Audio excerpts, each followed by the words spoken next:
Good to see you. How you doing? Hate to break it to you, friend, but your balloon's getting ready to pop. And that balloon's full of your own butt toots. Are you trying to trash talk me? Might want to decide whether or not you're going to buy toilet paper or aftershave, because your face is like a butt. Oh my God. You don't know how to trash talk, do you? I do know how to trash talk. Let me give you some trash talk, okay? Your mama's like a vacuum cleaner. She sucks, she blows, and gets laid in a closet. Now you go. You should take a bath in a toilet. I just want you to debate me. No, now I go. You're such a little turd that when you sit in sand, cats try to bury you. You have a very vulgar mouth. Please let go of my hand. I want you to reach down and touch my nuts. Stop it. That's what nuts feel like. Touch it. No, I don't want it. Let me see if you got any. Sirs, we'd love to get started. I'd love to start. Me too.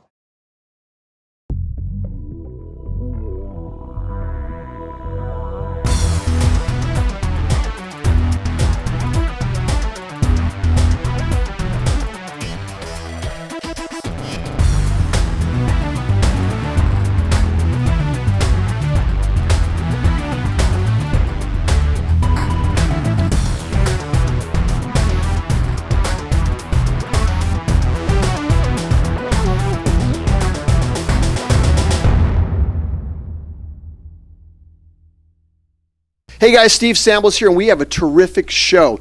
We have a brand new segment called the Hollywood Rewind, hosted by Jim Ferguson. For the last 30 years, Jim Ferguson has literally interviewed every actor on the planet. And in our shows coming up, we're going to take you back to some of those amazing interviews. Also this week, I have my interviews with the actors and the director of the movie The Campaign. Check it out. Well, I'm Jim Ferguson, and our Hollywood Rewind this week takes us way back to 1982, 30 years ago, when I talked to one of Hollywood's all-time great actors, Sean Connery, about his film Wrong is Right. It's a political satire. Sean also talks about some of the films that were not so successful, and would he, at that time, do another James Bond film? Sean, first of all, welcome. It's a real pleasure to meet you. Thank you. This character that you play in Wrong is Right, Patrick Hale, is he more of the Sean Connery that our viewers are going to meet right now than, say, James Bond? Is this character more you, I guess, is what I'm saying, than... Well, the same actor played them, so I think there are unavoidable parallels with the two characters in that they're both protagonists in that sense, but I think the basic difference is that in the case of Patrick Hale, one is known throughout the world as a superstar of television and doing these extraordinary interviews, whereas in the James Bond character, he was meant to be somebody who was as anonymous as possible. Although they both have humor, which I enjoy about both characters. Yeah. You can laugh at both of them, and both your characters, James Bond and Patrick Hale, have a sense of humor, which is very good. I think that's imperative, and as often as I can, utilize humor in any script, circumstance, or whatever. How did you? I liked the Outland that you did. Yeah. It's being from the West, it was kind of a Western in space, I guess, but I enjoyed that one. Yeah. Well, that was successful, but they anticipated a greater success because it had such critical acclaim. You know, everybody across the board, and wherever they showed it, the response was. In fact, I was in New York, and I went to a showing for the public, and I got in the back and watched it, and it really played exceptionally well. It made money. In fact, if they had not had the reviews they'd had and the anticipation because of the same people who made Star Wars and Alien, I think they were possibly expecting too much in terms of a commercial return. Yeah. Another film historically, I thought, as a history major myself, The Molly Maguires. Really told the story of the labor movement, the Irish labor movement in this country. Yeah. Well, that didn't work at all. In fact, I saw Marty Reed, he's a very good director too, and it never took off anywhere, that film. There's certain people who think it's terrific, you know. Yeah. My own personal feeling was that it was a bit too somber, a wee bit too serious. And again, I thought that more humor would have been helpful in it. I don't mean just extraneous humor. I mean humor because humor is very an indigenous part of all everyday life, no matter how dreadful it is. And I think that's an element. I love the character you did. I know you've asked this 100 times today. I'm sure our viewers want to know it. Why would you not do any more James Bond films? Well, I did at one time, I agree. I did a screenplay with Len Dayton, and then the lawyers became involved, and it became a terrible battle, and I walked away from it. And I've left it with them that unscramble the situation entirely, and you come with a good script of it, and I give you the green light, and we'll do it. Well, I've enjoyed this very much. I wish we had a lot more time, and as my good friend would say, and the British say, that this has been a giggle. Yes, thank you very much. Okay, one last thing. We do have a clip that I'd like you to set up for us and tell our viewers maybe what they're going to see.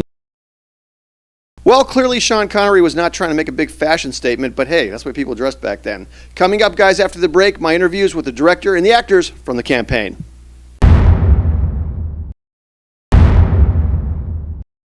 You know what? Actually, have a baby. I need to kiss. Like that's my baby to kiss. Excuse me, please. Oh, you don't take a swing at my hair. You little.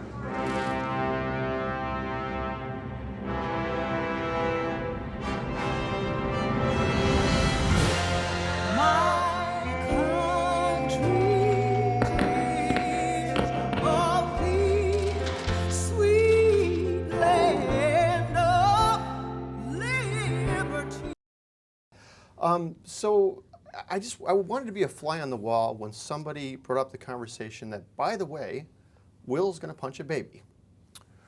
Right. Sadly, the answer was yes, finally. Almost immediately, right?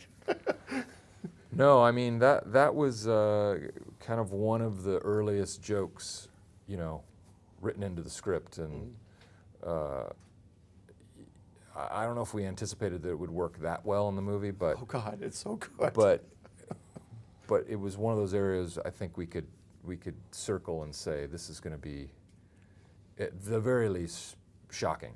Oh, it was Yeah, just yeah, hilarious. yeah. We were all just dying. Yeah. Zach, when did you know Seth was going to show up and be that guy? I had done it on this TV thing that Will saw, and so we had lunch and discussed specifically to do a movie with that character, and then that character was ultimately Marty Huggins. So Will had seen it on Saturday Night Live, I think, and then and we kind of. I kind of begged Zach to. Bring it back or just make it happen? Well, no, just is there, you know, I just thought that's just the funniest. It was so good. Character, and I said, is there a way we can build something around that? And that's kind of how the beginnings of talking about working together on something happened, and then it morphed into politics. What is it about politics that it seems like the line between reality and absurdity is just so incredibly close that you were straddling it through the entire movie, it felt like. Is politics like the perfect genre to create a comedy from? I don't know. I don't know the answer to that, but I mean, as of right now, there's just so much going on that you know, we were almost you know, while we were shooting the movie, the Republican debates were going on, and they were tripping over each other all the time. That we were worried that our movie wasn't crazy enough. But yeah, there just seems to be, I guess, with the internet and all these things, just an influx of material at unprecedented levels. I got to assume that during this, there's a lot of improv going on, right? Some improv, yes. Sure. Yeah. Right. Really? There wasn't. I just felt like you guys would really be pushing it and trying to get each other to laugh and seeing if you could one up each other on it. Or I think for me there is that. It's not very professional, but it is. I mean, I like to make Will laugh because he's kind of hard to break. Okay. And then when you do see him break it, it's really kind of selfishly kind of rewarding. For I mean, me. that does become the game after a while too, because movies are all about repetition, obviously, and so if you can crack each other up, it's just so much more fun. It's a win. Yeah. What are people going to walk away from this movie, or what should they expect from it more than anything else? An empty popcorn box and an old receipt. That's what they'll walk away from. Yeah. Expect. Yeah. No, I mean, obviously we set out to make just a really funny movie, and I think it's a different, it's a comedy first and a political movie second in a way. It has kind of an interesting point of view for being a broad commercial comedy. So It's just so good, guys. Thank you so much. I Thank appreciate you the time. very much.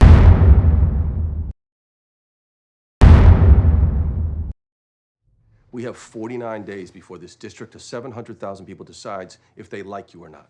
Right now, your likability is at 26%. The focus group words that come up about you are odd, clammy, probably Serbian. That's an old one. He looks like the Travelocity gnome. What? If you really want to help this district, the first thing you have to do, Marty, is win. I do want to help the district. I love my home. It's just all happening so fast. Listen, I think Cam Brady can be beaten, but I don't believe you believe that. You know what? I'm just gonna call your dad and tell him you don't have the rocks for this. You put your phone away, Mr. Watley. This might be hard for you to believe, but this dog has a ton of fight in him. A ton of fight. And when I get a scent, I hunt, brother. I hunt all day long. So you get the phone call that you're going to do a movie with Will and Zach. Mm-hmm. And you're thinking, I'm going to do some big comedy now. Mm-hmm. And you're the straight man through the whole thing. Is that frustrating at all? Well, great, but frustrating. No, I mean, you're going into a situation where you knew, these guys are going to be the funny ones. So, I was just really there to serve them. Realistically, nobody else could have played the role like you. You just nailed it. It was incredible. Now, ad-libbing must have been a big part of the filming that was going on. Did they make you stay to your lines, or did they let you outside of your lines as well? No, there was always new lines. Chris Henchy, who wrote the movie, was on set the entire time, and he would give us like 5 alternate lines to say. And so it was one of those situations where you never know what's funny until you test it in front of an audience. Right. And yeah. so they would just, there was always be different lines. What is it about politics that really makes this work so well? I think because politics have become ridiculous. The more we know about them, the more ridiculous they become. And certainly this year is no exception. And I think it's a circus, and it's insane and absurd. And it's not that far away from what this movie really is. Robin Williams told me that his favorite comedy comes from when you're as close as you can be to real life. Mm-hmm. And it just seems like you guys straddled reality and absurdity so well in this movie. Yeah. And that it turned out to be one of the funniest movies I've ever seen, first of all. Great. Now when did you actually see the final version?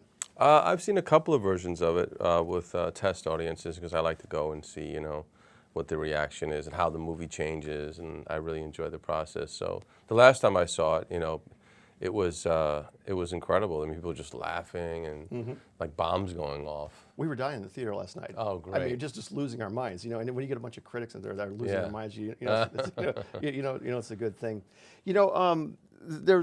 There's little things that makes it so good, and there's I just had this thing in my head where when you introduce yourself to Zach the first time, and then Will when you come back, okay, and you got this plum in your hand, both times. Yeah, apple. Was it an apple? Is that what Yeah, it was? Just little things like that are hilarious to me. Mm-hmm. Now, this guy, your character, Watley, right? Yeah, Tim Watley. Tim Watley. We saw a little humanity out of him, I think, because I'm not going to ruin the movie, but Marty walks in and kind of stands up to what I think probably the Koch brothers, I don't know. And your character seemed like you respected him at that point. Were you Was that where you were at with that? You know, I think that Tim kind of was out of character because usually he comes in almost like an assassin in these situations and gets the job done at any cost. And the thing that happened to him, which I was, working on playing, so I'm glad you said that, was, I think that I ended up liking Marty. You did. I ended up respecting him, and that's sort of outside Tim's box. He doesn't really let people in. So the fact that that happened was a big deal for him. And lastly, what do you think? What are they going to take away from this movie when they walk out? I mean, first of all, this is the funniest movie of the summer. Absolutely. If you want to have a good laugh, this is really the movie to see. And secondly, I think we have to laugh at the process of politics. We're in the election year, and I think everybody's exhausted by it already. So if you come and see this movie, you're going to get some relief, and you're going to laugh at it, and you're going to have a good time. We needed this right now at this time, didn't we? I think Dude, so. Thank you so much. Absolutely, Once thank again, you. Fantastic.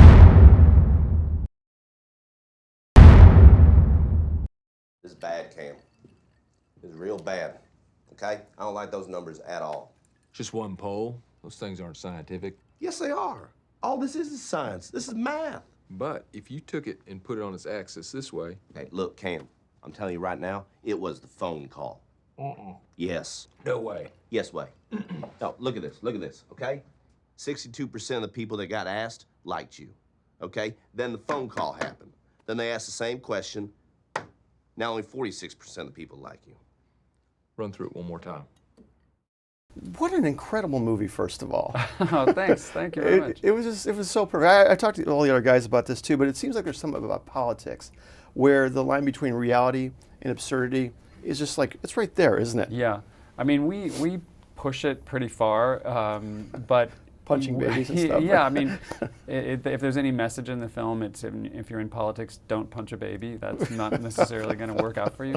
But it is true that while we were shooting, we kept reading about things that were going on in the real political world and thinking, this is not exaggerated enough. We better push it further and further because it's not, there's some crazy things that these guys do to each other and to try to smear smear or be smeared, but another election cycle, and I bet you we'll be right there anyway. Did you worked with Zach on Dinner for Schmucks? Yeah.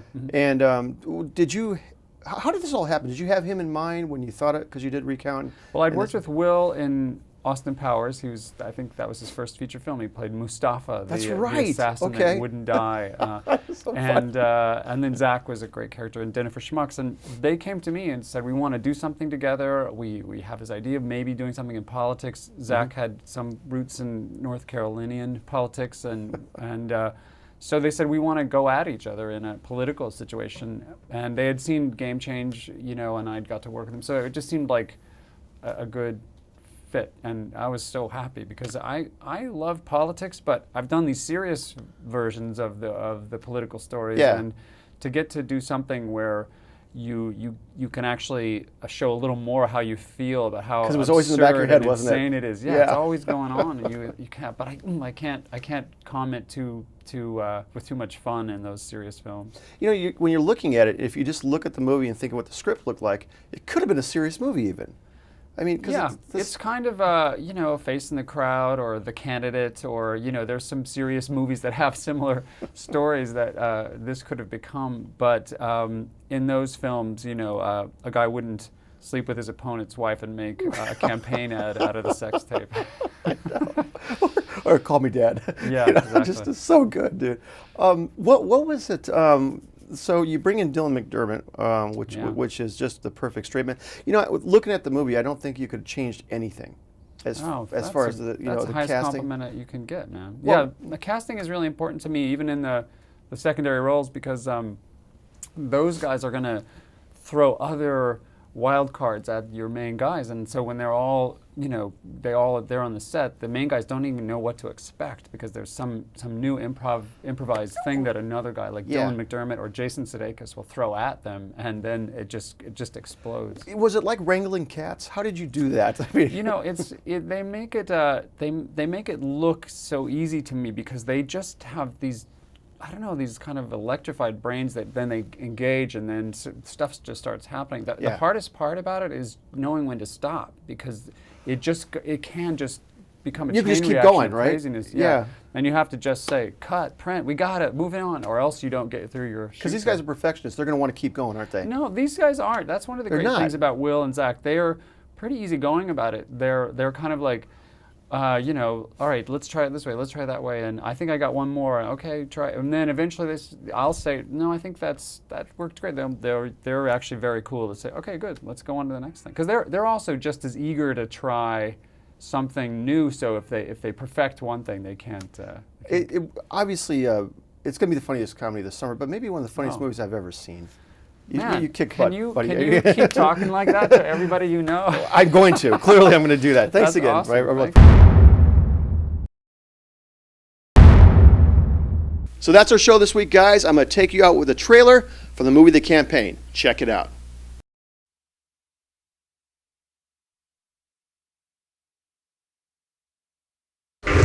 My name is Marty Huggins. I'm running for Congress. Huh? Does this mean we got a campaign? Push it. Push it. Push it real good. That little guy's a weirdo. I'm gonna smoke that clown. We're gonna be under a lot of media scrutiny. Anybody have anything that they want to share with us? I went to the petting zoo and I let the goat lick my wee. One time I put a firefly in my butthole. Why? To make my farts glow. Okay. My opponent, Marty Huggins, works out at Curves. Where did you get that photo? Make sure the cameras have film in them. I feel like Britney Spears at the VMAs. Oh! Shove a throwing star up a Chinese monkey. We've got some babies to kiss. Stop it! That's my baby to kiss. He just punched a baby. The Campaign. Is anyone asking how my hand feels after punching that iron-like jaw of that baby?